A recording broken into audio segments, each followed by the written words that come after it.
Hi, I'm Lucy Muller, and I own the wildlife sanctuary called the Muller Wildlife Sanctuary with my husband Ernie. And I want to take you on a little tour and tell you why we chose to dedicate these 37 acres to Forever Wild. And it's opened only to animals. If you can fly, crawl, or have 4 legs, you're welcome. That's the way it is, and we'll start out now. It's 37 acres, which I'm not going to make you walk that far, but we'll start here. This land is adjacent to Clark Road on this side, from the Shawangum town line all the way up to the top of Clark. And it's bordered on the other side by Route 52 in Cragsmore. All right, if you just walk this way, there are a great many variety of trees in the sanctuary. There's beech, hickory, oak, several kinds of oak trees, red oak, black oak. There are hemlock, tamarack, and also white pine. And it's got everything a wild animal needs. And that would be shelter, quiet, food, water, and a place to raise their young. So we wanted to provide this to the animals since there is so much development encroaching on all the areas in New York State. Here we are. Here's some beautiful fern right over here. And my husband cut those trees. It was a dead tree. He never cuts a live tree. We like to leave a lot of dead standing trees so the animals, woodpeckers can have a home, raccoons, different creatures like, we have great horned owls here, and they like to use a dead standing tree. Now we're going to start up the hill towards what we call the Boy Scout camp. And I want to tell you something that happened to me about 3 years ago in July in the middle of the afternoon. I was walking along with my 3 dogs, and one of them looked up the hill and saw a black bear. And she ran up and started annoying it. So the bear was furious, and he swatted at her. And then, what does she do? Comes running back to me. Thanks a lot. I looked around for a tree to climb. Oh, but then I remembered bears climb trees. So I made this motion and a lot of noise because that's what you're supposed to do.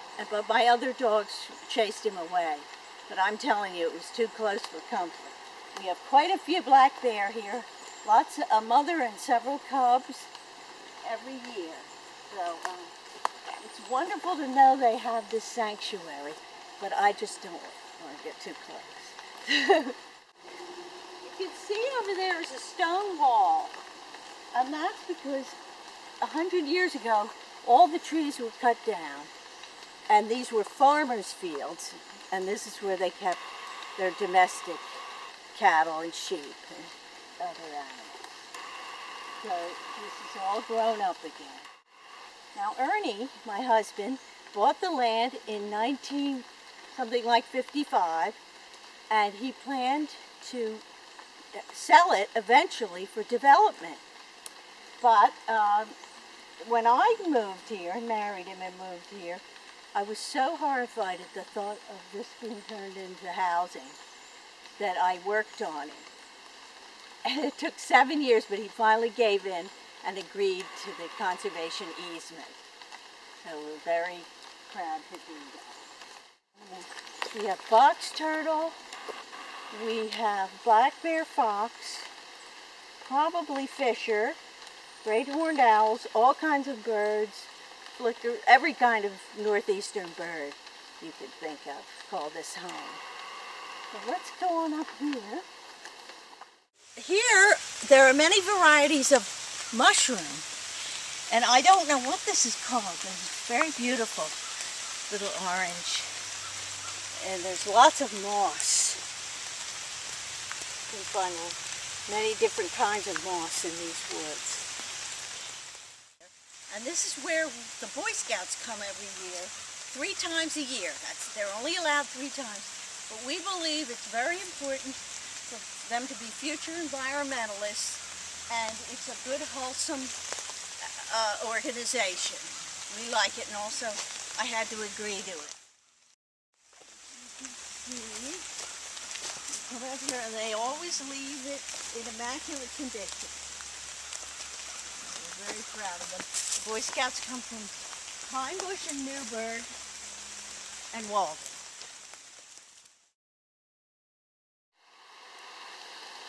Here we are at the edge of the cliff, so to speak. It goes down to this pretty little brook called the Little Plattekill, and I don't know exactly who owns the other side. It might be an individual, it might be the state of New York. But these trees, oh, look at that. I hadn't been here in a long time. This is natural. For these trees to get old, they're struck by lightning. And over that way is a wetlands. And that direction are our neighbors, the McAlpins. All right, and if you'll just walk down here, the edge of the cliff with me, you can go down and look at the brook.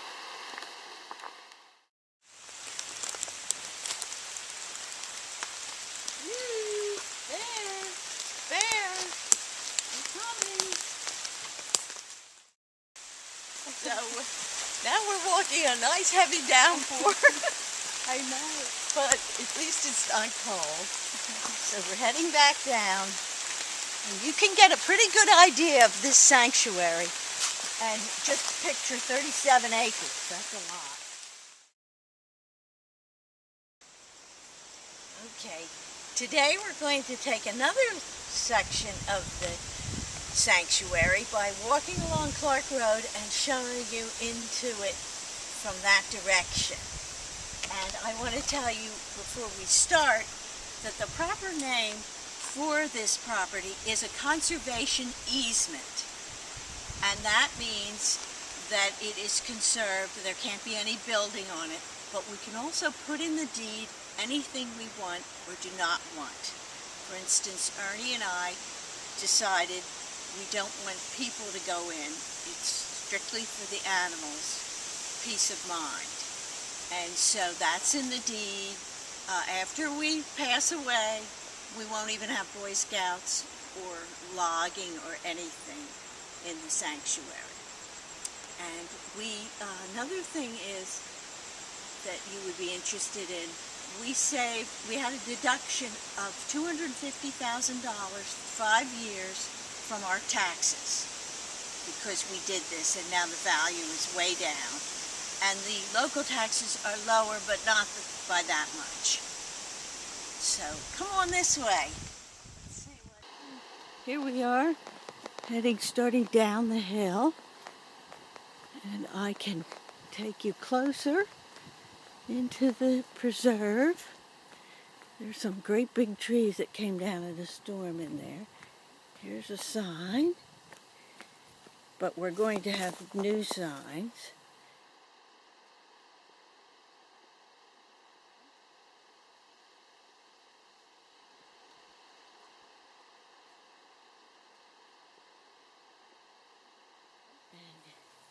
We'll go along the edge of the road, so you can see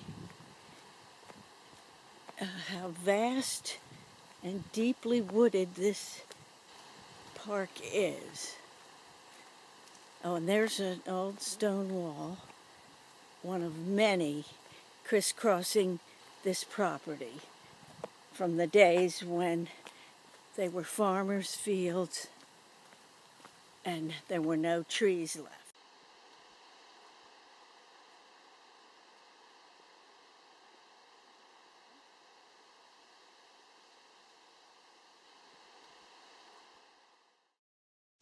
All right, this is where it starts, over here, and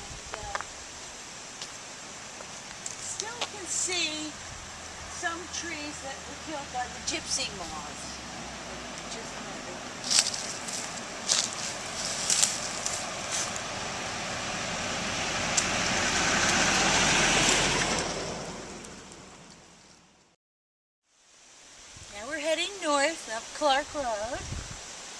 see more stone walls. You look in there.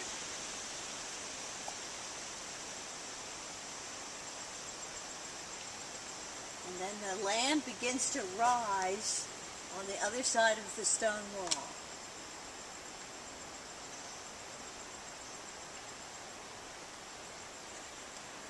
There is a brook, you know, in the sanctuary, but a lot of deer come to drink in this brook on this side, which is too bad because I worry about them. Getting some gnats now. Craig's more wave. One thing we have to do in hunting season is be very vigilant, because people could park right here and take a shot if they saw a deer in there. Of course, that's not sporting. So we'll be out here checking.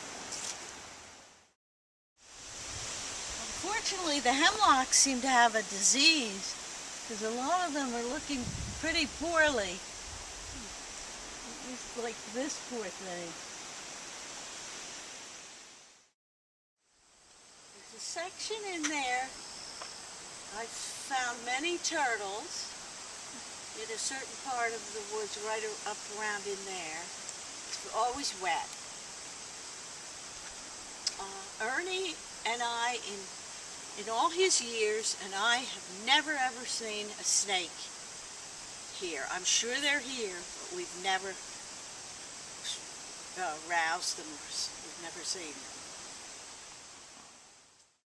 I think it's barberry, which is invasive, but I don't care. It's here, let it stay here. That's my philosophy. I think it's so fascinating, wondering who's in there, what animal's in there watching us.